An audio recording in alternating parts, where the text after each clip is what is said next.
जाने कितनी कितनी समस्याएं एक एक व्यक्ति के जीवन में भरी पड़ी हैं। उन सारी समस्याओं का समाधान जिंदगी भर व्यक्ति ढूंढता रहता है और उनका समाधान होने के पहले ही मनुष्य इस संसार से विसर्जित हो जाता है, विदा हो जाता है। अगर सच्चे सद्गुरु से आपका सच्चा संबंध बन जाए तो सच्चा सद्गुरु आपको एक महा औषधि उपलब्ध करा सकता है, जो आप समस्त समस्याओं का एकमात्र समाधान।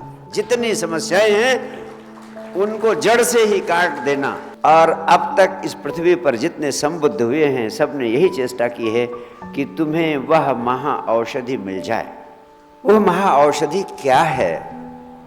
धर्म के नाम पर, परमात्मा के नाम पर, सद्गुरु के नाम पर हर व्यक्ति रोज कुछ न कुछ करता है। पूजा, प्रार्थना, तीर्थ, मंदिर, मस्जिद, गुरुद्वारा, कुछ न कुछ पकड़े हुए हैं हर लोग, लेकिन किसी को कुछ मिल नहीं रहा है। समस्याएं ज्यों की त्यों बनी हैं, बल्कि मैं कहूँ समस्याएं रोज रोज कई गुना बढ़ती चली जाती हैं। आखिर समाधान क्या है? कोई मोक्ष खोज रहा है, कोई परमात्मा को खोज रहा है, कोई जिंदगी की समस्याओं से जूझने में ही लगा है। और अनंत काल से संबुद्ध सद्गुरुओं ने एक अद्भुत सत्य कहा है कि तुम सब सोए सोए जी रहे हो, अंधेरे में जी रहे हो। अगर तुम जाग जाओ, जाग जाने भर से परम आनंद तुम्हें उपलब्ध हो सकता है।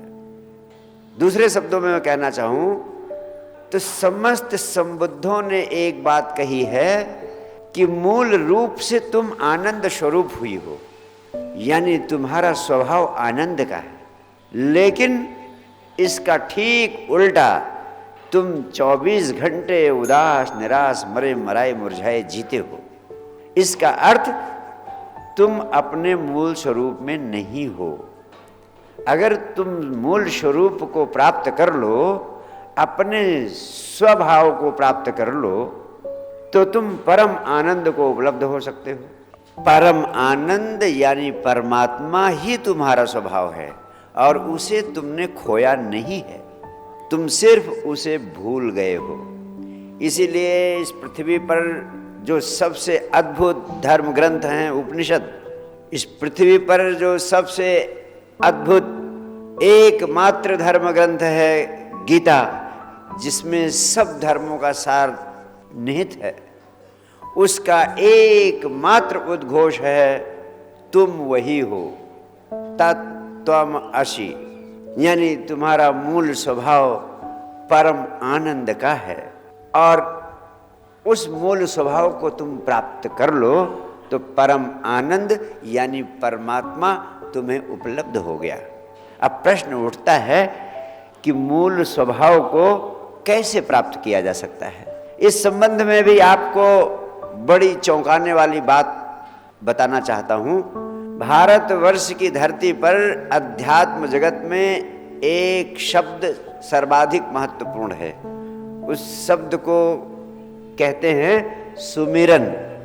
हर व्यक्ति कहता है सुमिरन कर लें, और सुमिरन का अर्थ क्या होता है? कभी आपने सोचा?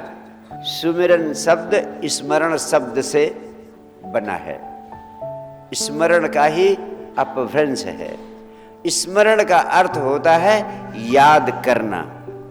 धर्म के नाम पर, भक्ति के नाम पर तुम सारे लोग सुमिरन करते हो, और सुमिरन के पीछे विज्ञान है कि तुम स्मरण करो। स्मरण किस चीज का करो? स्मरण आत्मस्मरण करना है। जिस चीज को तुम भूल गए हो उसका ही स्मरण करना है। क्या भूल गए हो? अपना मूल स्वरूप, अपना स्वभाव, कि मैं तो आनंद स्वरूप हूं, मैं आनंद ही हूं। आनंद में रहना, 24 घंटे आनंद में जीना, ये हमारा मूल स्वभाव है।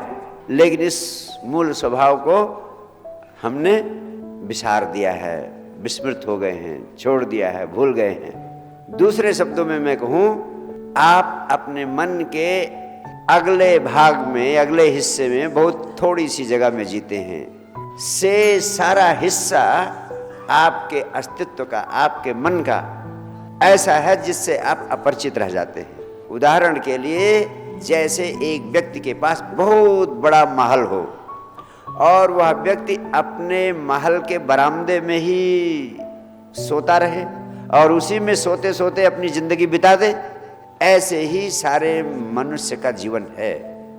जो विराट भवन हर व्यक्ति को उपलब्ध है, उस विराट भवन में न रहकर उसके बरामदे के एक कोने में जीता रहता है, उसी में जीते जीते वो विदा हो जाता है।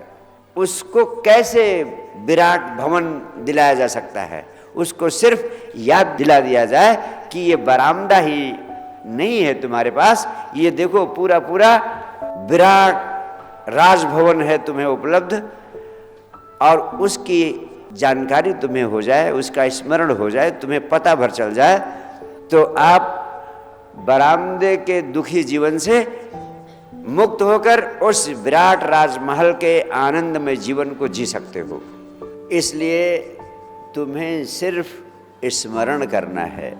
आत्म साक्षात्कार के विज्ञान का सार, परम आनंद को प्राप्त करने का के विज्ञान का सार, सिर्फ तुम अपने स्वभाव का स्मरण कर लो कि मूल रूप से मैं क्या हूं, क्या हूं, क्या हूं।